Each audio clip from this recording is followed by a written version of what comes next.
آغوش پر از یاس و من، خوش آمدی نوروز من. آراسته باغ و چمن، خوش آمدی نوروز من. مهر جوانی میزنی اندر ضمیر قلب ها، با اشوه ها به یک سخن، خوش آمدی نوروز من. نوبهار آمد ز نو بیدار شو، ای دل خسپیده ام بیدار شو. تاجکم بنگر بهاران آمده است، بهر تبریکت نیاگان آمده است. با مهر و صداقت و صمیمیت درود به شما بینندگان عزیز و ارجمند. نوروز جمشیدی نام گرفتن برنامه ما به سبب نیست، چون که طبق روایت ها نوروز تاجیکان را به شاه جمشید ربط می دهند.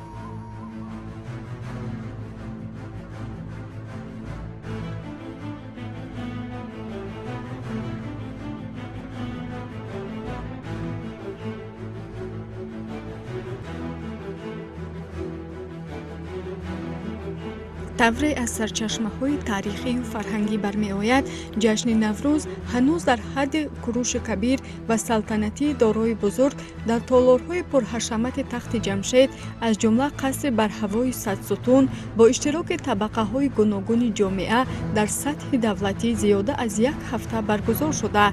اهل سنت به آن شکوه خاص می بخشیدند. مراسم برگزاری جشن نوروز و به حضور پذیرفتن نمایندگان قوم و ملت‌های گوناگون در دیوارنگاری‌های تخت جمشید تا امروز پابرجا می باشد. نیاگان ما برای حفظ عنعنه و سنت‌های نوروزی در مشکل‌ترین روزها در حوادث پرفاجعه تاریخ ایستادگی کرده، حقوق معنوی و آرمان‌های خود را در تحلیل آن با تحمل‌پذیری نشان داده، این عید را در همه سطح از فقیران تا شاهان با شایستگی جشن می‌گرفتند.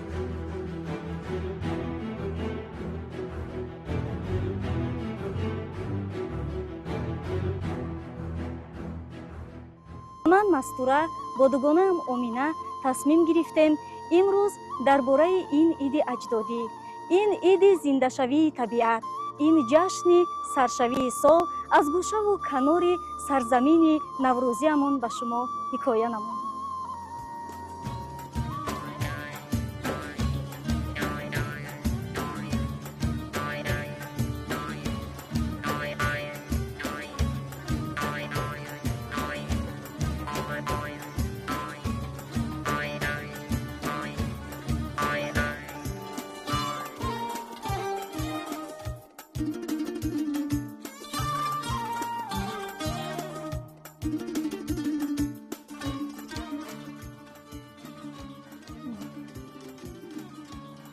مردم سربلند تاجیکستان عزیز نوروز را با شکوه و شهامت خاصه و چهره گلگون بهاری تجلیل می نمایند.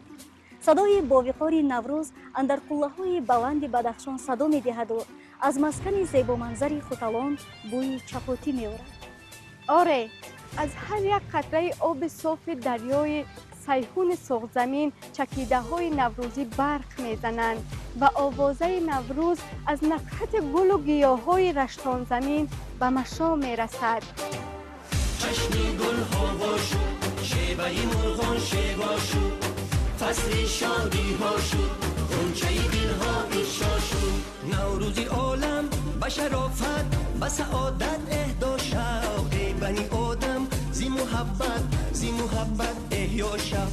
نوروزی عالم به شرافت و سعادت اهدا شد، ای بنی آدم زی محبت احیا شد. نوروزی عالم به شرافت و سعادت اهدا شد ای بنی آدم زی محبت احیا شد.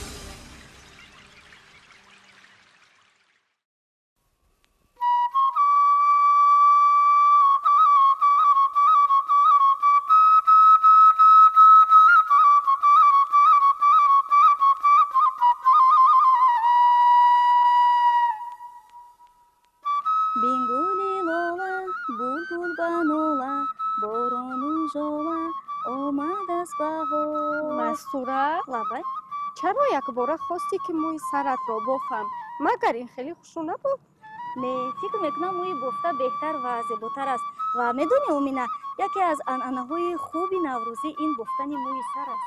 بله مستوره درست قای کردی من فراموش کردم همه دخترکا در روز نوروز خودشان خوشرو میکنند مرا بین من نیز کاکول ماندم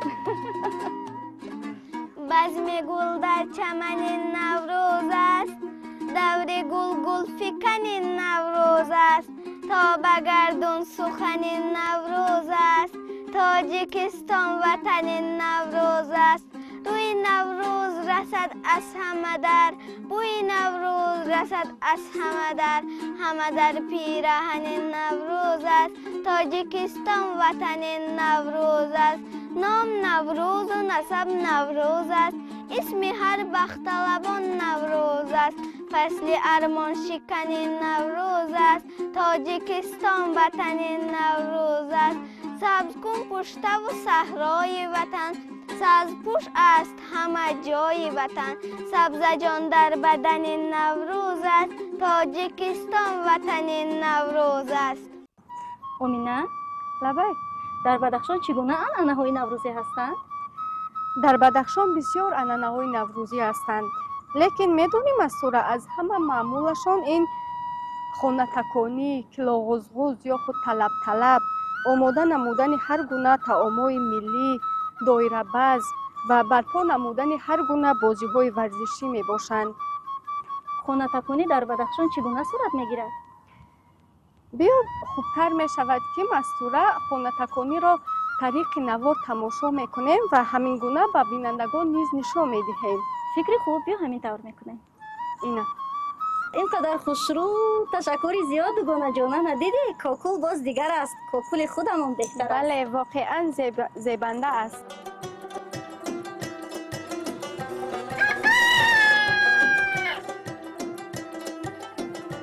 дар бадахшон пеш аз фарорасии наврӯзи фархундапай сокинон хонаҳои худро тозаву озода менамоянд.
баъди тоза намудани хона кадбону бо мадади фарзандон аз гарди орд рӯи девор сутун ва дар ҷои тирчӯбҳои хона ҳар гуна нақшу нигор ба мисли офтобу моҳтоб ва ситораву изи пои ҳайвонот насб менамояд.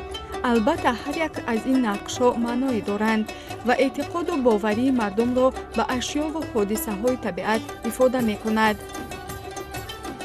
сипас кадхудои хона бо ҳамроҳии наберагонаш бо гулғунчаҳои дарахти боровар ва ё арчаи сафеди наврӯзӣ ки онро каҷак ё гулғунча меноманд қадам ба остонаи хона мегузоранд ва шогун баҳор муборак садо медиҳанд. кадбону ки нигаронашон буд дар ҷавоб ба рӯи шумо муборак гуфта ба китфашон орд мепошад.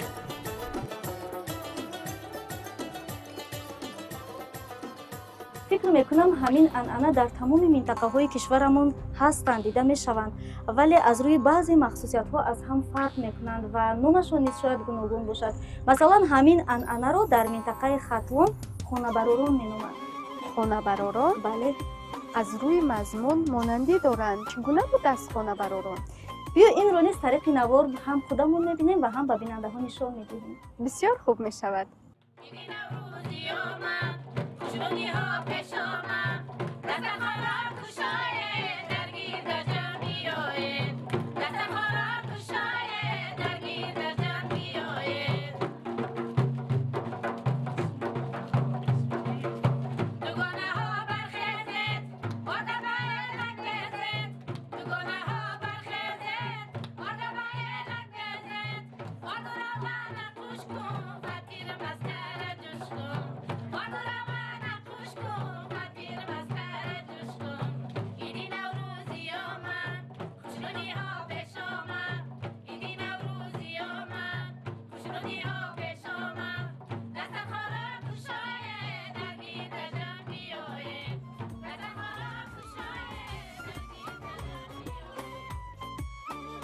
оини дигари наврӯзӣ ин хонабаророн аст ки мардум як ҳафта пеш аз фарурасии наврӯзи фархундапай тамоми лавозимоти манзилашон, курпаву гилемҳоро аз хонаҳо берун бароварда офтоб дода метаконанд.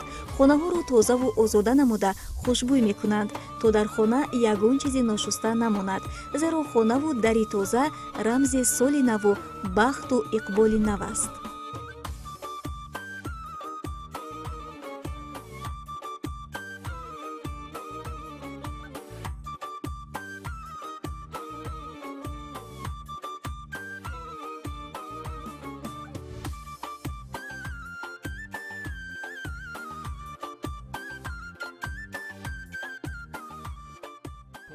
امینه طلب گفتی؟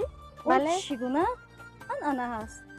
طلب یا خود کلاغزغز که آن را اصلا کودکان اجرا می نمایند. یعنی در روز نوروز کودکان در دست رویمال‌های سرخ گرفته به بالای بام خانه ها می برایند و از رفزنه به درون خانه رویمال را می پرتایند.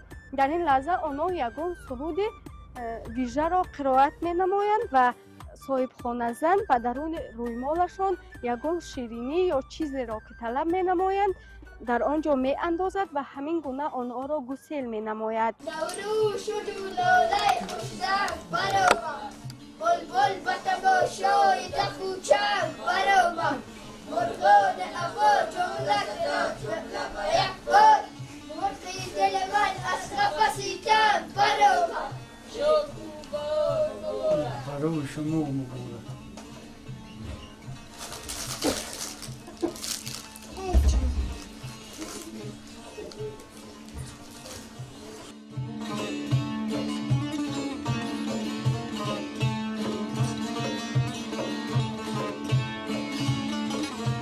نوروز شد و لالای خوشنگ برآمد، بلبل به تماشای دخوچنگ برآمد، مرغان هوا ناله زدن جمله به یک بار، مرغی دل من از قفسی تن برآمد. مبارک برای شما مبارک.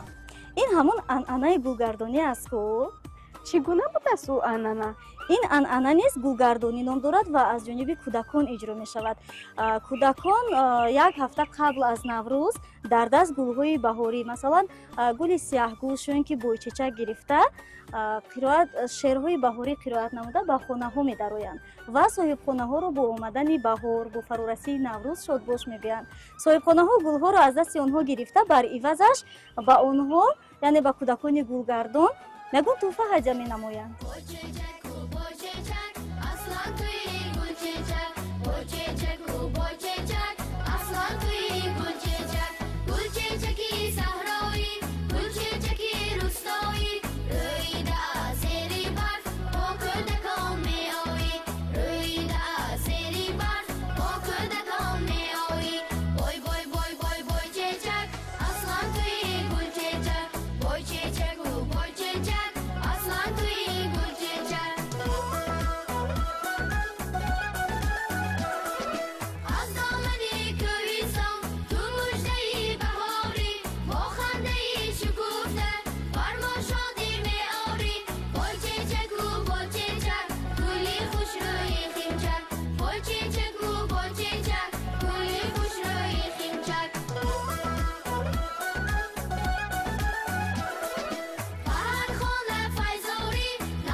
اصلا توی گلچه‌چک تو مژده نوروزی یک نشانی پیروزی تو مژده نوروزی یک نشانی پیروزی گلچه‌چک و گلچه‌چک و پیشوا هدیه بشک گلچه‌چک و گلچه‌چک و پیشوا هدیه بشک وای وای وای وای گلچه‌چک اصلا توی گلچه‌چک گلچه‌چک و گلچه‌چک اصلا توی گلچه‌چک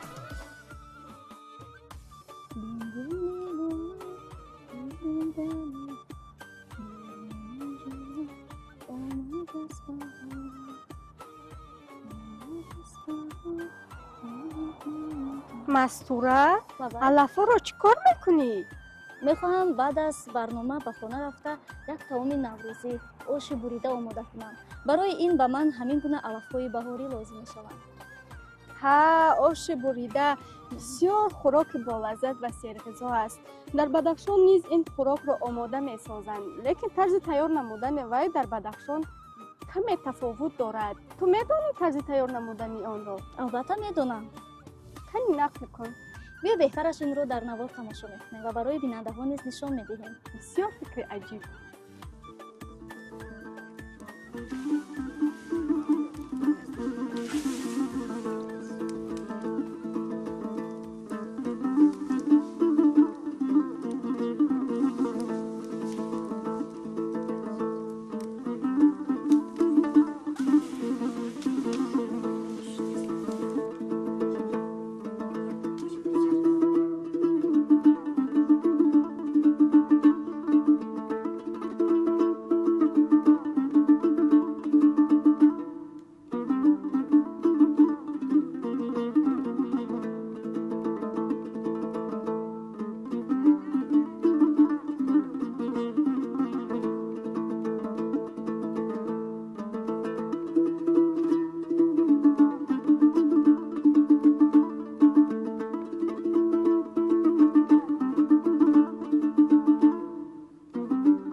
مستوره میدونی ما درباره نوروز بسیار گپ زدیم لیکن درباره سومنک که خود رمز نوروز است یگان حرف نزدیم. راست میگویی. سومنک نوعی از خوراک نوروزی است و سومنکپزی سنت قدیمه نوروزی. اون از سبزه گندم آماده می شود. سبزه رمز احیای طبیعت و آسایشتگی و زیبایی حیات می باشد. واقعا درست قید نمودی مستوره. بیا خوبترش برای بینندگان طرز تیار نمودن سومنک را نشان میدهیم.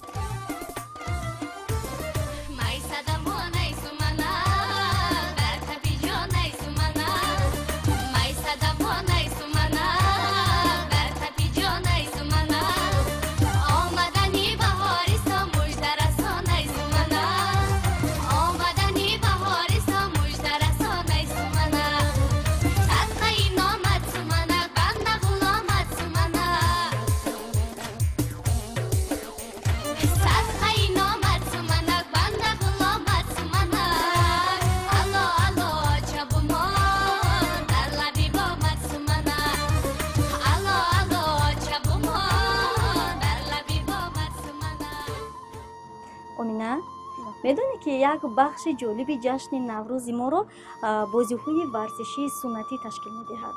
در جشن نوروز مسابقه پهلوانان در گشتین ملی، اسب دوانی، پویگا یعنی دویدن، چوگان بازی و مانند اینها تشکیل می‌دهد و میان آنها معمول‌ترینشان گشتین اجدادی همون گشتین ملی میباشد.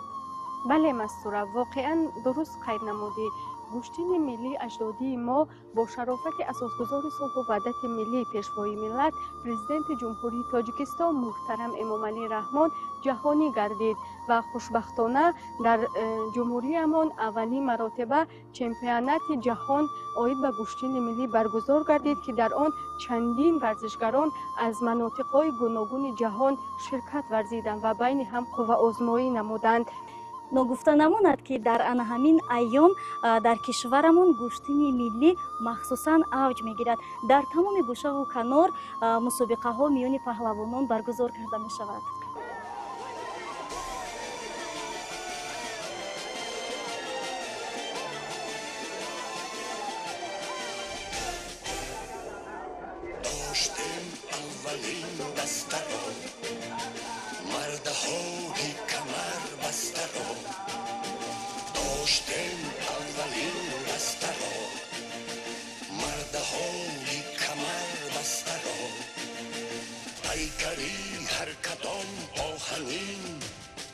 روحی هر زور سن جشمتی سبقتی تن به تن گوشتین آبروی وطن گوشتین سبقتی تن به تن گوشتین آبروی وطن گوشتین از دلی باستان این صداست گوشتین سبقتی خلق ماست گوشتین سبقتی خلق ماست.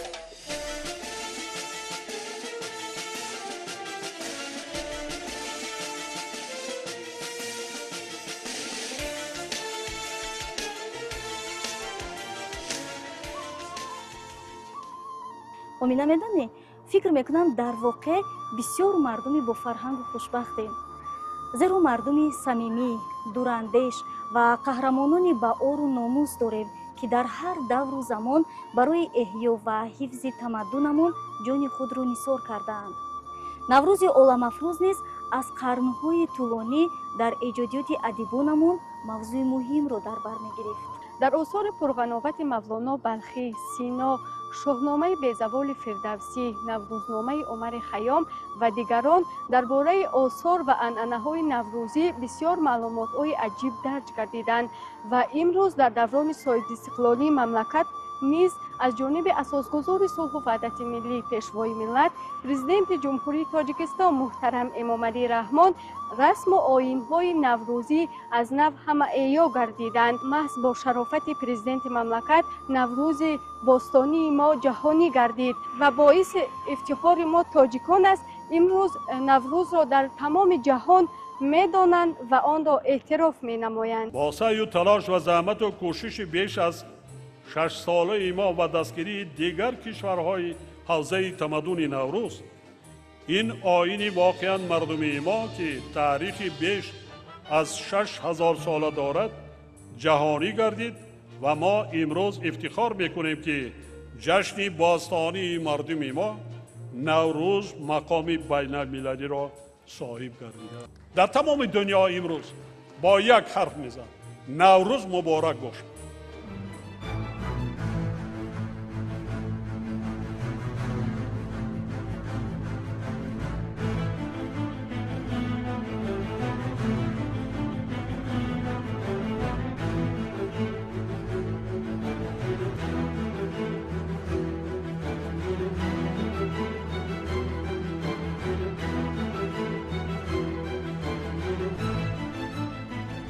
имрӯзҳо наврӯзи тоҷиконро дар тамоми ҷаҳон беш аз 300 миллион нафар ҷашн мегиранд ва аз тариқи воситаҳои ахбори ҷаҳон дар бораи он беш аз 1 миллиард нафар иттилоъ пайдо менамоянд, ки ин ваҳдату пайванди инсону табиат ва ҳиссаи тоҷикон дар рушди тамаддуни башарӣ аст.